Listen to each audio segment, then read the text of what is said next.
How do I get inspiration? You know, it's the opposite of like the block. All the time, oh, I have a block, I can't paint, or I can't draw, or I can't write. How do you fight the block? I'm somebody that cannot do one thing all the time. If I'm doing one thing all the time, I either get bored, I get lazy, follow through is not there. Sometimes I do things I don't like to do. So if I can't think of anything, I want to paint. Or I haven't been working on some great idea. Well, I start sketching. So what do? I do like little sketches. I post them sometimes. I do so many of these things. Sometimes I add color to them. Sometimes I just throw them down. Sometimes, you know, I have tons of these. Lots and lots and lots of these. And I don't really care about them. However, what it does for me is it gets me in this creative flow. So if I don't have anything to do in my head where I can say, oh, I have no great idea, I draw a picture. And I don't care what picture it is. And I make sure it's a picture that I sometimes don't want to draw. What else do? I have a fallback. Drag. The dragon is my fallback. I just let it flow.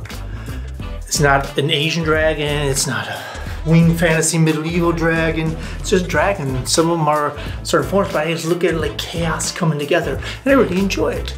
So if I cannot think of anything exciting, I just do the work.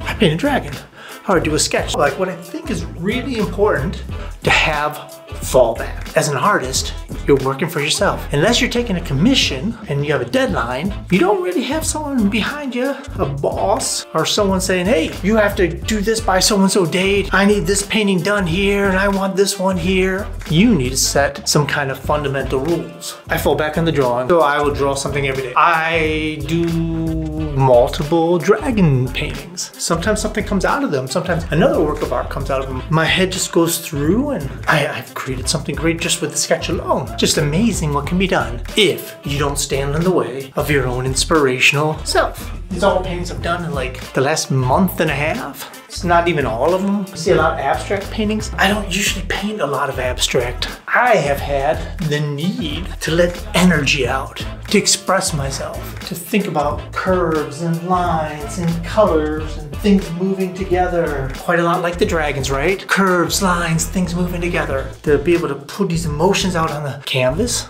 it's been a blessing.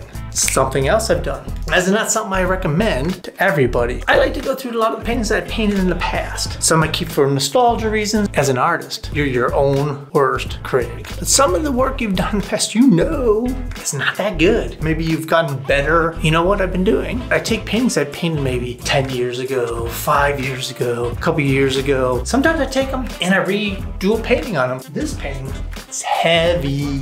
Look how thick this painting is, right? This painting was a big dragon. You can look how deep it is.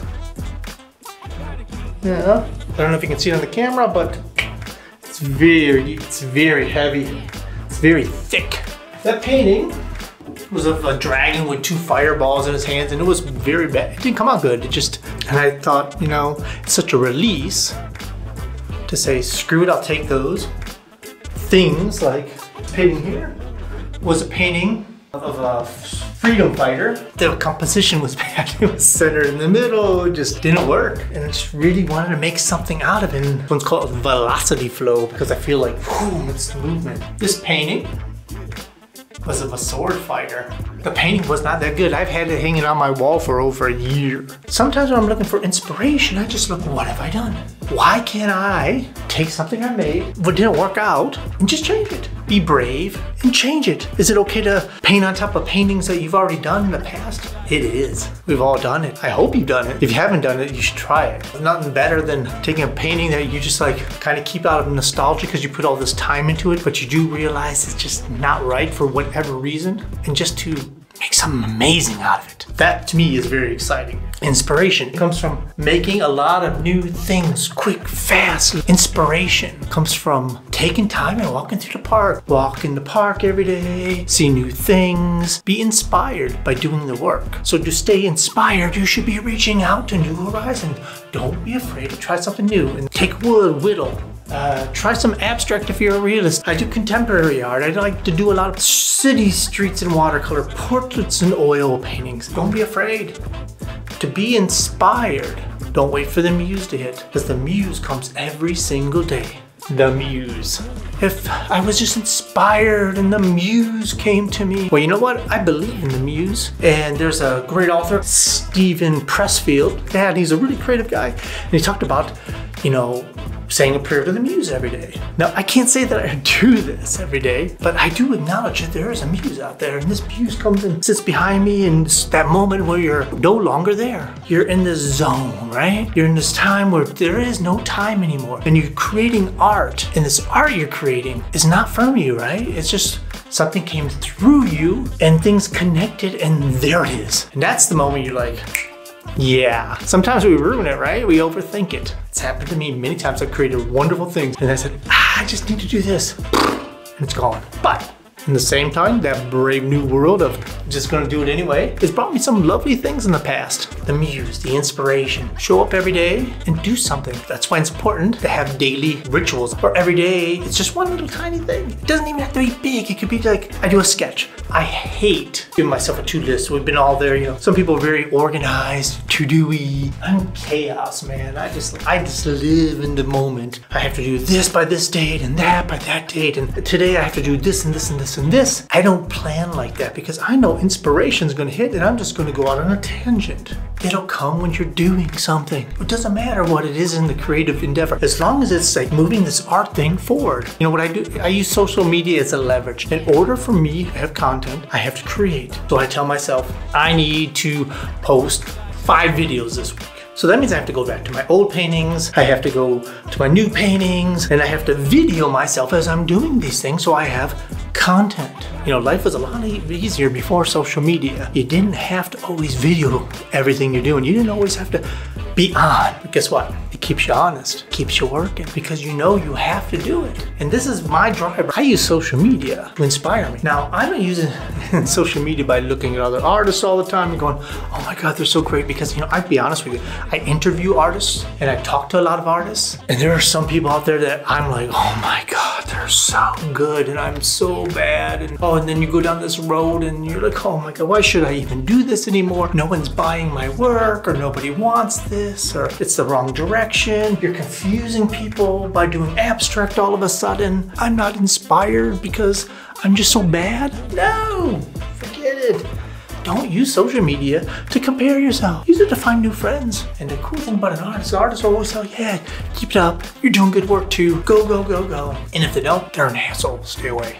Get some quotes, hang them up, do some motivational thing. And as an artist, and I can tell you, it's important to move every day, you know, build some movement into your schedule, you know, make sure you're like taking your walks, lifting some weights maybe, you know, doing something else. If you like to dance in your studio, you can dance because it's all art, because you're moving, right? Stay inspired, talk to people. Meet new people. You don't have to have the answers. You don't have to be the cool guy in the room.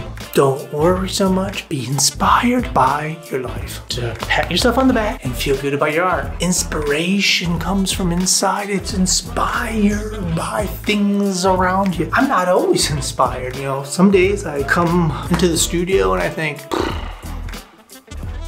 can't do anything, I'm just gonna sit here, I'm gonna do nothing today. And because I'm here, and because I'm looking at it, now I'll just tell myself, well, let's just take a look at this over here, and I start doodling around here with a painting, or I clean something up, or I do something over here. And before you know it, I've done a lot of work. Inspiration comes because you're doing things. Thing that I do to be inspired, get out of bed and I show up. I mean, this is like the deep, dark secret of it all? I show up. If you show up and do something every day, one little small thing, these little small things add up to a large thing. People come to me and say, how'd you come up with that idea? Sometimes I don't know. I don't have an answer. Idea just came to me. Maybe I saw something. Maybe it was in my subconscious. Maybe I watched something. Maybe I read something. A lot of times it comes just because I'm doing something. And from that sketch or that idea or from that painting, I think, wow, wouldn't it be cool if I did this and this and this? Or I have all kinds of weird dreams. You know, I would like to, these watercolors I like to do. So I take a watercolor like this and maybe I like varnish it into some really old wood. I haven't done it yet, but I might. I've had a dream, you know. This was a different painting. It was like actually a painting of dancers that I did maybe 10, 15 years ago. More like 20, I think. And I never liked this one. I did a whole series of them. I liked most of them, but I didn't. I hated this one. I really did. I've lived with it many times for many years. I was like, woof. Couldn't even give it away. And I made this wonderful painting over top of it, right? But think about this.